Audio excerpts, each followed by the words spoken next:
Неготино се одржа финалето од локален дебатен турнир Неготинијада 2.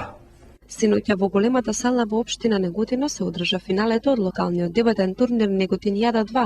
Финалето од турнирот беше од отворен карактер на кој беа присутни над 100 лица, а на турнирот учество земаа 6 дебатери, поделени во два тима по тројца.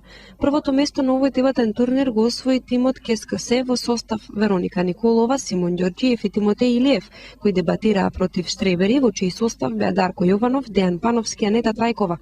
По завршувањето на дебатата беа прогласени и наградени најдобрите говорници. Првото место за најдобар индивидуален говорник му припадна на Ване Јордановски, второто место на Анета Трајкова, а третото место му припадна на Тимотеј Илиев.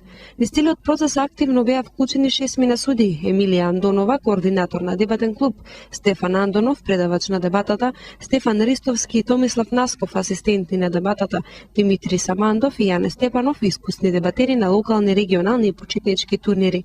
Зголемениот број на младите лица во дебатниот клуб во Неготино покажува дека на дебатерите им треба место за простор за покажување на научените техники во дебатирање, како и споделување на сето научено преку годината со останатите млади лица во општина Неготино. Инаку преку проектот на годината тие имаа простор за дебатери на почетнички национален турнир. Сепак не секогаш е дозволено сите дебатери да пробаат да дебатираат и да ги искажат своите вештини. Токму затоа сметаме дека овој турнир е место за младите од овој клуб од Неготино за проба за своите вештини, како и потреба за младите за зацврстување на своето значење во дебатата, велат од Центарот за регионален одржлив развој во Неготино.